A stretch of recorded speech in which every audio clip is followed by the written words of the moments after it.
చార్మినార్ వద్ద రాజీవ్ గాంధీ 34వ సద్భావన యాత్ర సంస్కరణ దినోత్సవం జరిగింది. చార్మినార్ వేదికగా ప్రతి ఏటా జరిగే ఈ కార్యక్రమం అందరికీ తీపి గుర్తుని టీపీసీసీ అధ్యక్షులు మహేష్ కుమార్ గౌడ్ అన్నారు. రాజీవ్ గాంధీ ఏఐసీసీ అధ్యక్షులుగా చార్మినార్ నుంచి సికింద్రాబాద్ వరకు సద్భావ యాత్ర చేశారని గుర్తు చేశారు. రాజీవ్ గాంధీ కుటుంబం దేశానికి ఎలాంటి సేవ చేసిందని కొనియాడారు. దేశంలోని కంప్యూటర్, సెల్ ఫోన్ తీసుకొచ్చింది కూడా రాజీవ్ గాంధీ అని చెప్పుకొచ్చారు.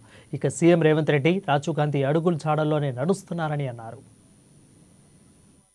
సాధారణ వాళ్ళ త్యాగాల కుటుంబం, దేశం కోసం ఆస్తులు ప్రాణాలు త్యాగం చేసిన కుటుంబం ఈ ప్రపంచంలో ఎవరన్నా ఎవరంటే అది గాంధీ కుటుంబం. అందుకే వాళ్ళ మాన్య ముఖ్యమంత్రి రేవంత్ రెడ్డి గారైనా మేమైనా రాహుల్ గాంధీ గారి బాటలు ఎందుకు నడుస్తామంటే ఆ కుటుంబానికి ఉన్నటువంటి త్యాగదనం యావత్ దేశ ప్రజలు వారి వైపు చూస్తూ ఉన్నారు. రాహుల్ గాంధీ దేశానికి భవిష్యత్తు అని ఎందుకు చూస్తూ ఉన్నారు?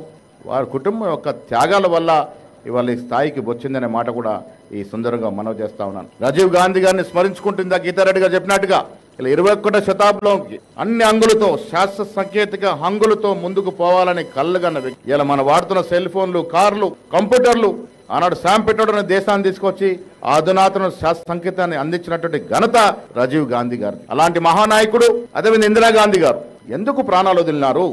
ఈ దేశం ఒకటిగా ఉండాలని, ఈ దేశం సమైక్యంగా ఉండాలని, మా ప్రాణం పోయినా పర్వాలేదు కానీ ఈ దేశం మాత్రం సమగ్రంగా ఉండాలని కోరుకుంటూ దేశం కోసం ప్రాణాలు వదిలినట్టు సందర్భం.